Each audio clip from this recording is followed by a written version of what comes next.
आज हम एक ऐसे एआई टूल के बारे में बात कर रहे हैं जो कि आप सभी को पता होगा। उसका नाम है चैट जीपीटी।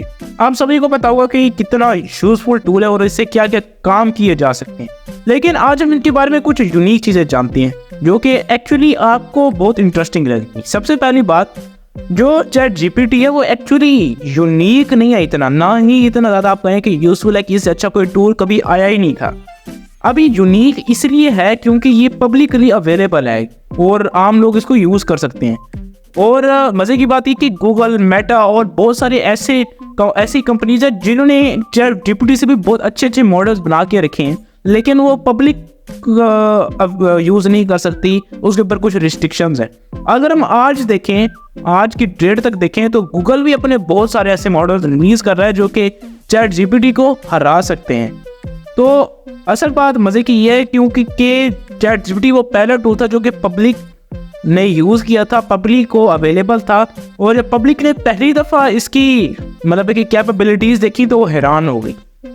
अब चैट जीपीटी के बहुत सारे यूज़ हैं, बहुत सारे बेनिफिट्स हैं, लेकिन इसकी कुछ हार्म्स भी हैं, कुछ मतलब है कि डार्क साइड भी है। जैसे कि अगर मैं आपको कुछ भी, बहुत सारी बड़ी लिस्ट है लेकिन फिर भी आपको अगर कुछ पॉइंट बताऊं, पहले नंबर पे तो है कि आजकल तो जो स्टूडेंट्स हैं वो इसको लिटरली चीटिंग के लिए यूज़ कर रहे हैं, और बहुत सारी यूनिवर्सिटीज़ ने तो ओपन एआई के चैट जीपीटी को बैन भी कर दिया है। लेकिन फिर भी आपको पता है कि ये लोग किस तरह बैन हो या ना हो, किस तरह किसी भी चीज़ को एक्सेस कर लेते हैं। तो ये बहुत बड़ा कंसर्न है। अब आगे भी जितने भी आपको मैं रीजन बताऊंगा उनमें से कोई भी चैट जीपीटी की गलती नहीं है, सारी इंसानों की गलती है।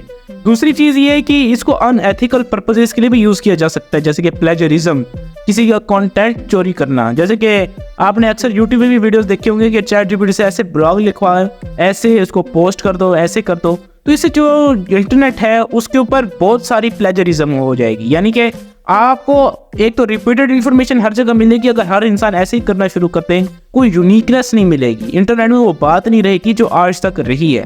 और ये वंस अगेन इंसानों की गलती है, चैट जीपीटी की नहीं है। तीसरी सबसे इंपॉर्टेंट चीज़ है कि ये कभी कभी फॉल्स इंफॉर्मेशन भी दे सकता है, जो कि ये चैट जीपीटी की गलती है। और वो इसलिए क्योंकि अभी इतनी ज़्यादा एडवांस नहीं है कि बिल्कुल ह्यूमन इंटेलिजेंस जैसी कोई भी चीज़ को एनालाइज कर ले।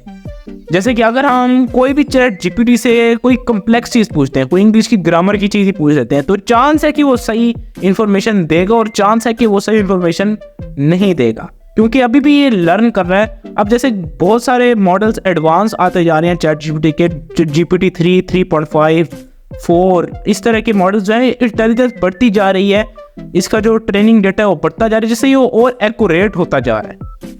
ये चीज़ बहुत ही ज़्यादा इंपॉर्टेंट है। अगर मैं आपसे एक क्वेश्चन पूछूं कि इंटरनेट से ज़्यादा, गूगल से ज़्यादा जो है वो चैट जीपीटी क्यों अच्छा लगता है, यानी कि इंटरेस्टिंग क्यों लगता है इसको यूज़ करना, तो उसकी वजह एक बहुत ही इंटरेस्टिंग रीज़न ये है कि जो चैट जीपीटी है वो ह्यूमन लाइक लैंग्वेज में कम्युनिकेट करता है। यानी कि वो एक्चुअली ह्यूमन प्रोग्रामिंग पे बेस्ड है, जिससे उसके अंदर सोशल इंजीनियरिंग है, वो जैसे कि इंसानों से बात कैसे करनी है। जैसे कि गूगल पे आप पूछें कि एग बनाने की क्या रेसिपी है, तो आपको वही लाखों ऐसी वेबसाइट मिल जाएगी, आपको खुद खोल के देखना पड़ेगा। लेकिन अगर आप चैट जीपीटी पे लिखेंगे तो वो बिल्कुल आप उससे दरमियान में क्वेश्चन भी पूछ सकते हैं कि जैसे इस स्टेप को और बेहतर तरीके से कैसे करना है, या ये मसला आ रहा है तो इसको कैसे फिक्स करना है।